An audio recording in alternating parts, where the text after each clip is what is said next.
নুন মরিচে হালকা ঝাল, গরম গরম ভাত, মায়ের হাতে স্নেহ মেশা, এ তো সোনার ভাত। ভুলে যেও না সহজ জিনিসেই থাকে আসল স্বাদ। থোর রান্না মানেই যেন গ্রাম বাংলার স্বাদ।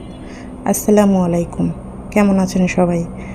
কথা শুনে নিশ্চয়ই বুঝতে পেরেছেন আজকে কি রান্না হবে।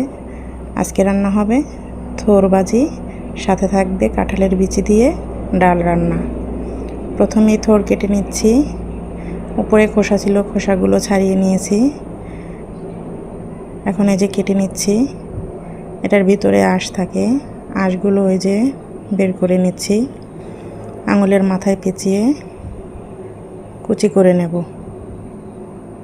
এই তরকারিটা ভাজি করেও মজা, ঝোল রান্না করেও মজা। আমি আজকে ভাজি করব। একইভাবে সবগুলো কেটে নেব।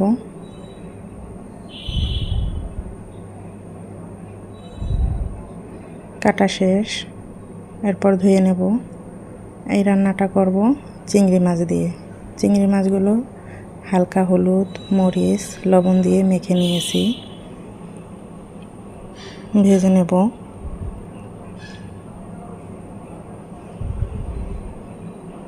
এই রান্নাটা করব পানি ছাড়া, আমি কোনো পানি ব্যবহার করব না। থরে যে পানি বের হবে ওটাতেই রান্না হয়ে যাবে। এখন দেব পেঁয়াজ কুচি, মরিচ,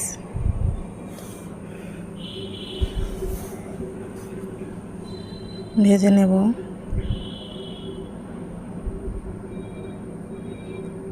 দিয়ে দেব বাটা মশলা, রসুন বাটা, জিরে বাটা, হলুদ গুঁড়ো, পরিমাণ মতো লবণ,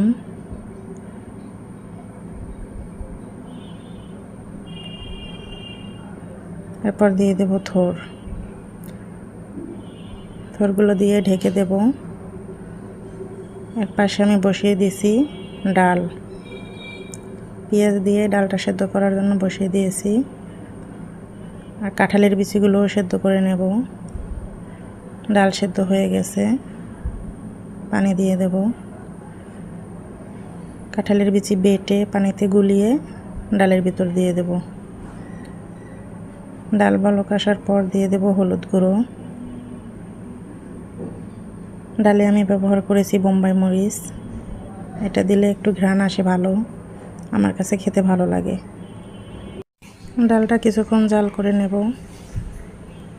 হয়ে গেছে, এখন বাগার দেব। বাগারের জন্য নিয়েছি জিরে, কালো জিরে, রাঁধুনি, পেঁয়াজ, রসুন লাল করে ভেজে ডাল দিয়ে দেব।